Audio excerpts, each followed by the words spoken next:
Hello again, everybody, and welcome back to test flight in the F-86 Sabre. And now that we've mastered, well, not mastered, but we're adequately prepared to face the challenge of navigation, I'll put it that way, and we can find our way around, and we can run the systems, we can fly the aircraft. Now it's time to move on to the fun stuff, and this is employing weapons. So what I've done is I've set up a mission. It's the range mission again, but modified in a way that is going to set me up just like the aircraft that you see here. I've got a full wingload of rockets. So on this mission, I'm going to take it out to the range, employ rockets, and employ guns. So, okay, so it's just a quick out and back hop. It's just right there by Sanaki Koki Airfield. And I have the range targets out here set up, which we'll see once we get going. But what I really want to show here is the payload. And I've created just a custom payload. It's a full wing load of 16 rockets and full load of internal gun ammunition as well. So, yeah, there it is, 100% gun. Full fuel load, no drop tanks this time, but we're not going to need them. Although, we'll see what kind of effect this has on drag. I'm up to about a 17,000 pound gross weight, so I'll get that for takeoff and landing data once we're in the cockpit. And I've also set my radio for Sanaki Koki. Let me double check this. Yeah, 261 megahertz. And I've set the radio up for my flight to be channel 2 for Sanaki Koki. My flight is on 225 megahertz, and I've got channel 1 set up for my flight. And I am taking a wingman this time because, well, because why not? So let me pause here, get into the cockpit, we'll run through the startup very, very quickly, and get into the air. So, be right back. Okay, picking it up back on our favorite parking spot at Sanaki Koki with my wingman out there in the distance. Let's go ahead and run through the startup. Let's see, checklist up. Oh yeah, let me do takeoff and landing data. Okay, so takeoff, I have stores, so I'm at 17,000 pounds, 124, 138. And let me jot that down real quick, 124. I'm running out of room on my notepad here. Okay, 124, 138. Okay, and I'll get landing data once I'm expended for some stores, and I guarantee the landing is going to be around 14,000 pounds. Either way, I'll bet on 13,000 pounds, shoot for 140 and 107 unless I can prove myself differently once I'm on the approach. Okay, pre-flight check. Let's go ahead and run through this. It's been about 24 hours, so let's see how much of this I can retain. Okay, stick grip, got it. Safety belt, seat, rudders, armor switches off. So let me go gun switch, off, off, off, and off. Okay, got that. Throttle, landing gear, engine master, ignition, battery switches off, speed brakes neutral, external power. So Chief, hook me up with some power, please. F2, F1. Chief, turn on the ground power. Okay, well, it's getting that. Okay, breakers in. I've got, I'll just keep coming around. Okay, floor, center position, auto, 2.75, press, normal, normal, center, normal, guard down, lights, back or aft, hold position. I'll go ahead and go up on my flaps. Okay, all tanks off. I'm not taking tanks, so I'm going to leave it as is. Okay, good lights in my gear, indicators. I'll go ahead and extend. I'll go pitot heat on. I'll verify this is in the extend position. Okay, normal, off. Okay, good, good, good. Lights check. And fire system test. And I'll take that as a good pitot heat check, and I'll go pitot heat off until I'm airborne. I don't think I have anything in the checklist, come to think of it, that tells me to put the pitot heat back to on. I'm going to have to add that as part of the after takeoff check. Okay, and also verify extension. Light on, and I will turn the landing light off for now, or taxi light off for now. Okay, good lights on my fire check, go off on that. Okay, guards down, off safe, or off, normal, off, bright. I'll leave the lights off. I won't touch the cockpit lighting since it's a day mission. I'm not going to do any navigation using the ADF this time around. It's all going to be visual since it's all right out there in front of me. But I will pull up the ATC channel, channel 2, and have that standing by. Okay, breakers in, do my inverter check, alternate, light on, back to normal, light off, do my densimeter check, so out. Okay, fuel quantity is showing full tanks, and back in, now it's going to give me the pounds remaining. Okay, quick check of my flight instruments. Everything is looking as it should be. Okay, altimeter. Let me tweak that down to the field elevation real quick. Okay, 33 feet, that's looking good. Radio compass I don't need. Okay, everything else is looking to be very squared away down there. Clock, it is 1450. Excellent. And at this point, I am ready for engine start. Okay, so verify throttle off. Let me go master switch on. Starter. Battery. And I'm just going to wait for 3% RPM. Right there. Okay, ignition. 6%. And take it up to idle. Okay, good deal. Okay, I've got good fuel flow. I've got good EGT. And oil pressure is going to come up here in just a second. So I'll double check the oil pressure here momentarily. Okay, verify. Drop tanks all off. Got it. And external power. Yeah, we can go ahead and disco external power. F11, F8, F2, F2.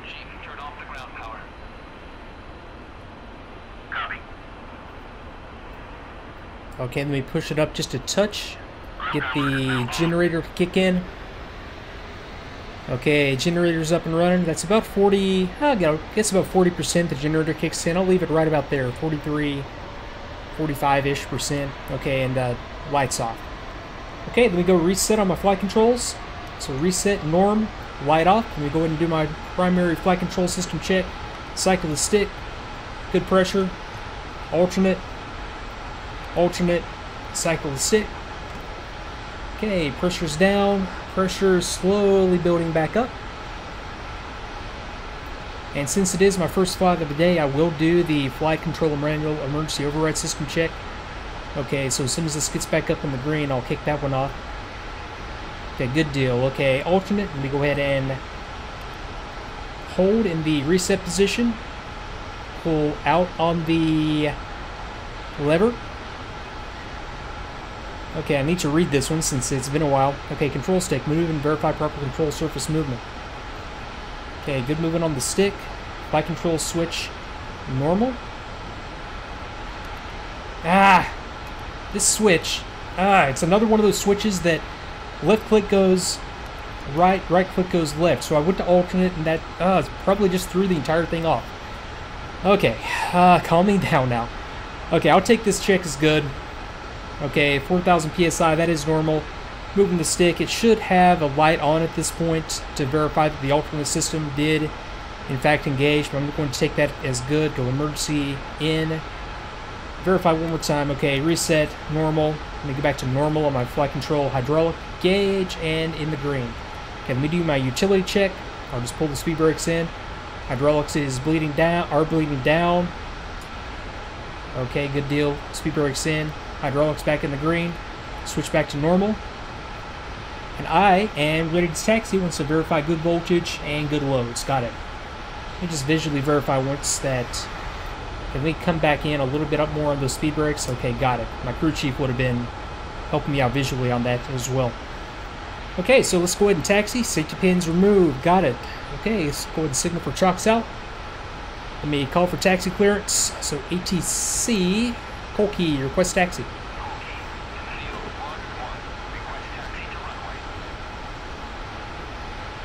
And the fun part about this mission is going to be figuring out everything down here on the armor control panel and the A4 gun sight control panel. Okay, clear taxi runway 9. I'm just going to take it right out here and take off. And figuring out the rocket intervalometer and this switch. I'm just kind of curious to see if this inhibits gunfiring or if this just applies power to the guns. It might just, well, yeah. Anyway, the only power going to the guns would actually be to the firing lead, I suppose, in this case. I don't believe it's like a hydraulic actuator. I think it's recoil fed or recoil actuated. No hydraulic components on the Sabre guns. I could be wrong on that. I'll find out either way. Okay, let's go ahead and push it up and taxi out. So nose wheel steering engaged. Okay, quick check of the brakes. Okay, looks good. Okay, let me just take it on out here to the right, get it lined up on the runway, and run through the remainder of my checklist.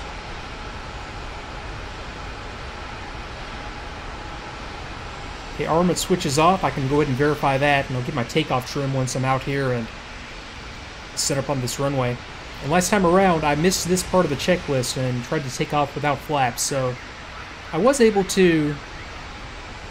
I didn't call for takeoff clearance, but okay.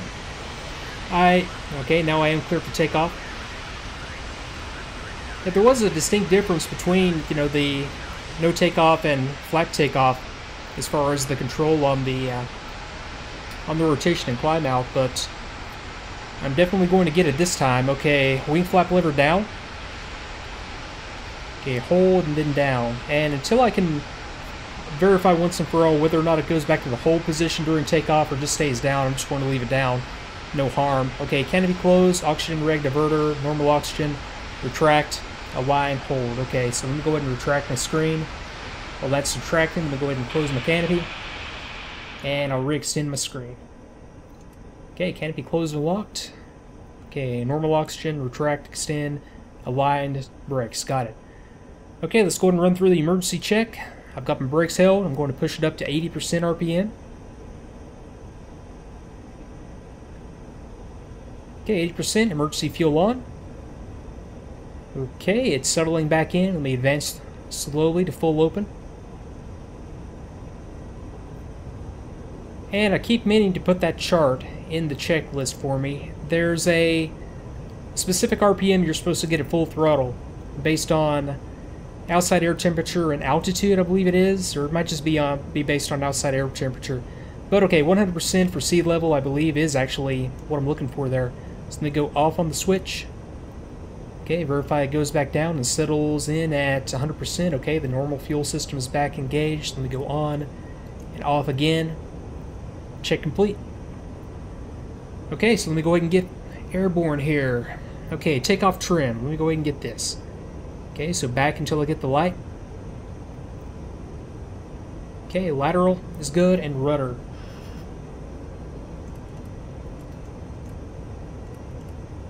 Okay, good light on the rudder. Okay, I'll take that. It's kind of weird how the light works. It comes on in that direction. I would have expected it to come on in this direction going forward on it, but it only seems to come on when I go back. Okay, anyway. Good enough. Okay, take off. Full open, release, retain control. Okay, nose wheel 124, lift off 138. So let me stow the checklist. Okay, let's do this. Nose wheel steering, release brakes. Just maintain directional control. Okay, coming up through 50 knots, I'll release the nose wheel steering switch. Okay, 60 knots, 70, 80, 100. Well, those rockets sure do make a difference. Okay, 120, 124. Okay, nose wheel up. Okay, and 138. I think we got airborne just a touch early. It kind of did it on its own. I was expecting to fly it off the runway with a little bit more of a rotation. I might have just over-rotated initially. I just wanted the nose wheel barely off the runway and to maintain a level attitude. Okay, so gear up and flaps up. And 170 knots. Let me go back to the hold position on the flaps. Okay, good deal. Okay, and 2 should be coming in behind me here momentarily as well. Okay, so let's go ahead and... I'll tell you what though. Let me go ahead and take a break here. And I'll come back in the next video with 2. I'll send 2 in on some targets as well, just to see how that works and see if the AI is capable of handling an F-86. But I'll see you next time with employment of the gun and employment of the rocket. I'll be right back.